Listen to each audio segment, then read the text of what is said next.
పునర్జన్మ, కర్మ ఈ మాటలు వినగానే మనకు ఏవేవో మతపరమైన నమ్మకాలు గుర్తొస్తాయి కదా. కాని ఈ విశ్లేషణలో మనం వాటిని అలా చూడబోవట్లేదు. కేవలం ఒక నమ్మకంగా కాకుండా శక్తి, సమాచారం వీటితో నడిచే ఒక మెకానికల్ సిస్టంగా అర్థం చేసుకోవడానికి ప్రయత్నిద్దాం. ఇది ఒక రకంగా తాత్విక అన్వేషణ అన్నమాట. అసలు ఈ సిస్టం ఎలా పనిచేస్తుందో పరిశీలిద్దాం. మరణం చాలామందికిది ఒక భయం లేదా పూర్తిగా తిరస్కరించే విషయం.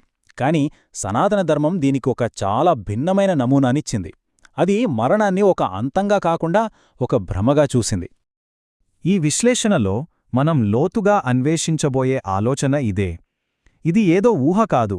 చైతన్యమనేది అంతం కాదు, కేవలం దాని రూపం మారుతుంది అనే ఒక మోడల్ గురించి మాట్లాడుకుంటున్నాం. దీన్నే మనం చైతన్యం యొక్క కొనసాగింపు నమూనా అని అనుకోవచ్చు. సరే, ఇప్పుడు కర్మ గురించి మనకు చిన్నప్పటినుంచి తెలిసిన ఆ సింపుల్ ఐడియాని కాసేపు పక్కన పెడదాం. మరింత లోతైన అసలైన వివరణలోకి వెళ్దాం.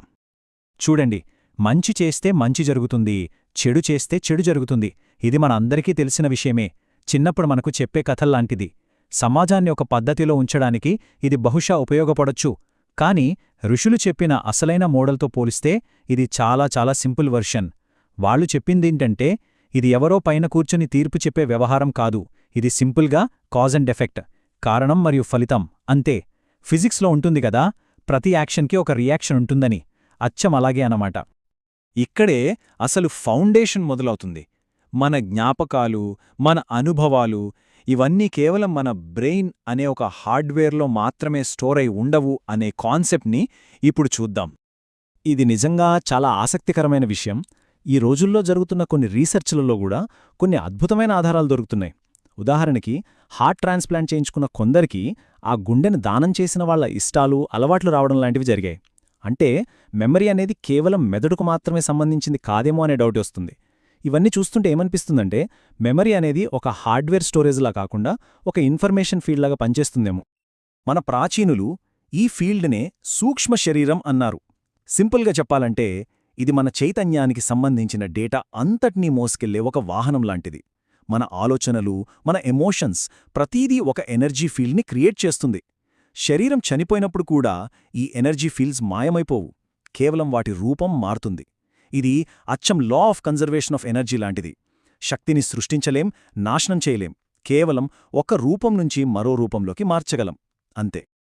ఇప్పుడు పునర్జన్మ అనే కాన్సెప్ట్నే ఒక కొత్త యాంగిల్లో చూద్దాం. ఒక వ్యక్తి మళ్లీ పుట్టడం అనడం కన్నా సమాచారం బదిలీ అవ్వడం అని అర్థం చేసుకుంటే ఇంకా క్లియర్గా ఉంటుంది. సనాతన ధర్మం చెప్పింది కూడా ఇదే. సేమ్ పర్సన్ మళ్లీ పుడతాడని చెప్పలేదు. అవే నమూనాలు మళ్లీ పుడతాయి అని చెప్పింది. అంటే మన అలవాట్లు, జ్ఞాపకాలు, తీరని కోరికలు ఇవన్నీ ఒక మూటలా మారి దానికి సరిపోయే ఒక కొత్త జీవ వ్యవస్థను వెతుక్కుంటుంది. అంటే ఇది ఒకే వ్యక్తి కాదు, ఒకే రకమైన కర్మిక్ మొమెంటం అన్నమాట. ఎలాగంటే, ఒక నదిలో నీళ్లు ఎప్పుడూ మారుతూనే ఉంటాయి, కాని నది ప్రవాహం మాత్రం అలాగే కంటిన్యూ అవుతుంది. అలాగే జీవి మారినా ఆ కర్మ ప్రవాహం కొనసాగుతూనే ఉంటుంది. సో ఇక్కడ మనం గుర్తుంచుకోవలసిన కీలకమైన విషయమేంటంటే, దీన్ని అర్థం చేసుకోవడానికి డేటా ట్రాన్స్ఫర్ అనే పోలిక చాలా పవర్ఫుల్. మన పర్సనాలిటీ, మన ఎక్స్పీరియన్సెస్ ఇవన్నీ ఒక కంప్యూటర్ నుంచి ఇంకొక కంప్యూటర్కి డేటా ఎలా ట్రాన్స్ఫర్ అవుతుందో అచ్చమలాగే మన చైతన్య క్షేత్రం ఒక శరీరం నుంచి మరో శరీరానికి బదిలీ అవుతుంది. అందుకే మనం వింటూ ఉంటాం, కొందరి పిల్లలు వాళ్ల గత జన్మల గురించి చెప్తుంటారని. ఎందుకంటే వాళ్లలో ఆ ఎమోషనల్ ఇంప్రెషన్స్ చాలా ఫ్రెష్గా ఉంటాయి. వాళ్లలో నేను అనే అహం ఇంకా పూర్తిగా ఏర్పడదు. బ్రెయిన్ ఫిల్టర్స్ కూడా చాలా వీక్గా ఉంటాయి. అందుకే ఈ సూక్ష్మ జ్ఞాపకాలన్నీ పైకొస్తాయి. కానీ ఒక 6-8 సంవత్సరాల వయసొచ్చేసరికి ఫిజికల్ బ్రెయిన్ కంట్రోల్ మొత్తం తీసుకుంటుంది. అప్పుడా జ్ఞాపకాలన్నీ నెమ్మదిగా మసకబారిపోతాయి. ఓకే, ఇప్పుడు కర్మ అనే కాన్సెప్ట్ని మళ్ళీ చూద్దాం. దీన్ని ఒక నైతిక విషయంలా కాకుండా ఒక సైంటిఫిక్ మెకానిజంలా చూద్దాం. కర్మ అంటే ఎవరో దేవుడు మనల్ని శిక్షించే సిస్టమ్ కాదు. అది ఒక న్యూట్రల్ ఫిజికల్ లా. మనం చేసే ప్రతి పని, మన ప్రతి ఆలోచన ఒక అలని సృష్టిస్తుంది. ఆ అల మన నమూనాని, మన ప్యాటర్న్ని మారుస్తుంది. దేవుడు శిక్షించడం కాదు, మన ప్యాటర్న్స్ మన దగ్గరకే తిరిగి వస్తాయి, అంతే. ఒక బంతిని గోడకేసి కొడితే అది తిరిగి మన దగ్గరకే వస్తుంది కదా.